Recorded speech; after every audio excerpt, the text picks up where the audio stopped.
everyone, and welcome to A Balancing Act, the podcast devoted to helping families navigate memory loss and dementia. I'm Kelly Burtonshaw. Let's get started.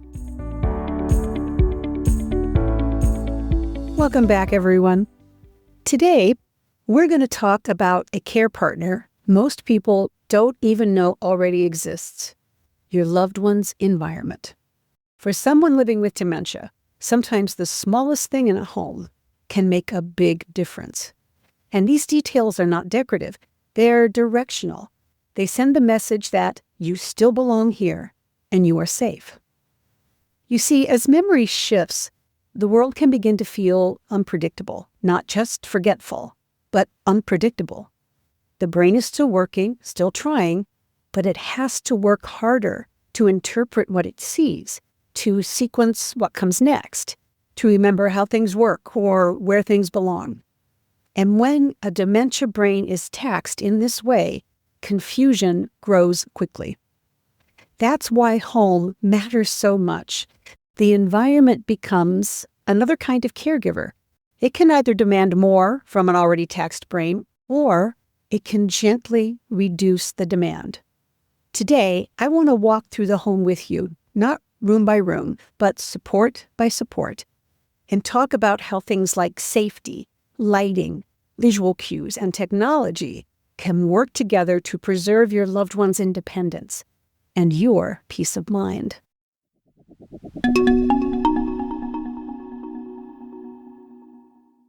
First things first, safety. Over the years, when I've talked to families about safety equipment in the home, they sometimes worry it signals decline and a no going back. Installing grab bars in a shower feels like an admission that something has changed. But safety equipment is not about limitation. Think of it as extending independence. A shower, for example, is truly one of the most physically vulnerable places in a home. Water, smooth surfaces, divided attention, a perfect storm for falls. For someone with dementia, added slow reaction time and possible depth perception changes, and that risk increases. A well-placed shower bar gives the body something reliable to anchor to. A raised toilet seat reduces the strain of standing and sitting, lowering the risk of imbalance. These additions do not take ability away. They allow someone to continue bathing and toileting with less assistance and not more. Kitchen safety is another big concern. No one wants to worry that the stove or the oven has been left on, because when dementia comes into the picture, we see these types of lapses in sequencing and divided attention. So, I always recommend automatic shut-off devices. These can be lifesavers. They don't replace supervision entirely, but they provide a safety net. Let's talk about fall risks on the floor. Anytime you can remove loose throw rugs, do. Anytime you can keep clear paths within and between rooms, do. Even if you have to remove pieces of furniture from the home so your loved one can navigate with a walker or a wheelchair, do.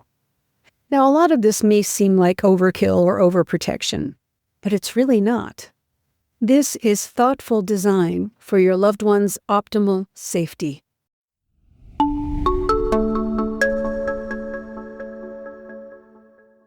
Now let's talk about one of the simplest and most powerful tools we have, lighting. As dementia progresses, visual processing can change. The eyes may still see somewhat clearly, but the brain may misinterpret shadows or struggle with contrast. A dim hallway at night can become very frightening. A dark rug on the floor can look like a hole. A glossy floor or countertop can appear wet or like ice. Keeping natural light in during the day and ensuring warm, even lighting at night reduces all that ambiguity. I also recommend motion-activated lights in hallways or bathrooms, which removes the need to search for the switches. Night lights along the path from the bedroom to the bathroom create a clear visual roadmap. And I can tell you, I know of families that have gotten far fewer phone calls in the middle of the night from loved ones who couldn't find the bathroom. Lighting does more than prevent falls. It reduces misinterpretation. It tells the brain what you see is stable and understandable.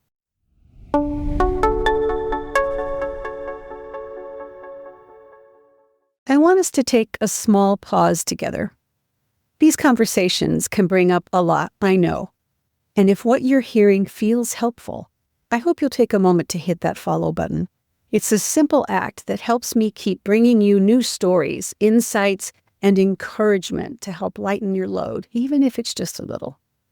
And if the platform you listen to this podcast on allows reviews and ratings, please share your experience. This moves us up on the podcast lists, and that's how we can reach more families and provide the support they need. There's another way to show your support, through a donation. Just look for the Buy Me a Coffee link in today's show notes. This helps us keep the mic on and the episodes coming.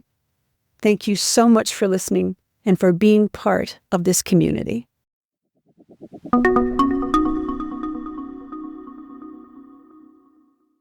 Visual cues are the next layer and a very helpful one.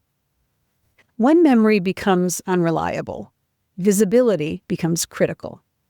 Clutter competes for attention. Too many objects in one space overwhelm the brain's ability to prioritize. Kitchen and bathroom counters are key examples of this. I remember a mother who stopped refilling her prescriptions. Her daughter assumed it was denial or just forgetfulness.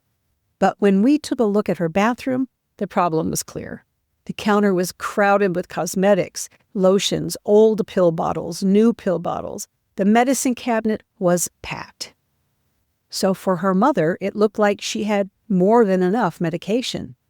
In reality, she could not distinguish what was current and what was empty. A son I worked with told me his dad was no longer making his morning coffee, and when he asked his dad about it, he said, "I don't have a coffee machine." Well, once we cleared all the unused appliances, boxes of food, mail, and pots and pans off the counters, there was the coffee machine. Two other very useful visual cues are color and contrast. They can serve as powerful visual anchors. If your loved one has ever missed the seat of a chair when trying to sit down, make the seat cushion a bright, contrasting color from the floor. In many of the care units I've worked in, we put brightly colored tape or ribbons on residents' walkers so they were more likely to see and use them. My rule of thumb is, if it's important, make it unavoidable. Adding color and contrast does just that.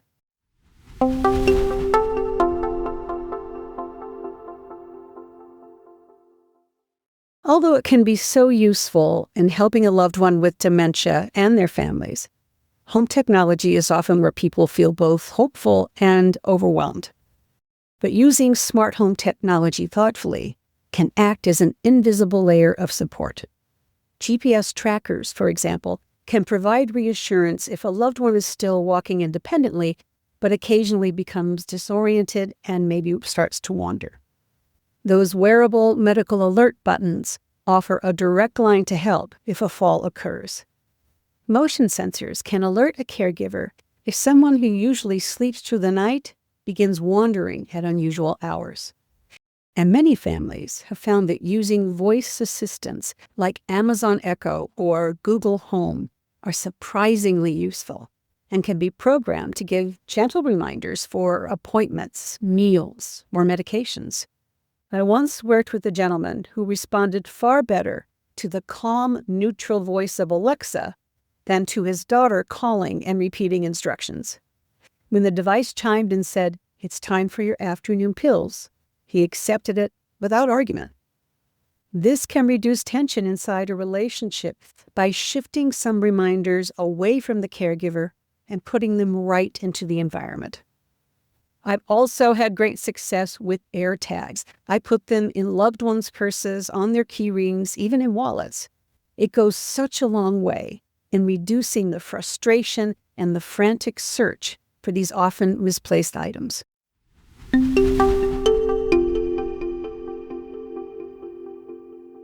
Of course, none of the things we talked about today can erase the effects of dementia, but they respect the person living with it. When we design with focus on dementia-related brain changes, we reduce everyone's frustration, and we improve your loved one's safety while promoting their continued independence. This makes life easier for everyone concerned. And perhaps most importantly, we can reduce the constant friction and power struggles that can develop between a caregiver and their loved one. The house does the prompting, some of the guiding, some of the protecting. When the environment supports the brain, the person inside that home can continue to say in their own way, "I still know how to live here." I've included in today's show notes some great resources for more ideas regarding ways a home can become a care partner on this journey. And if you have any questions or comments, please reach out and message me on Facebook. The link is in today's show notes. Remember, I'm here as care support for both you and your loved one. Finally, give yourself this grace. No one is perfect at this. No one. You're doing the best you can. You're doing it from a place of love. And that is enough. I'm Kelly Burtonshaw, and it was my pleasure spending time with you today.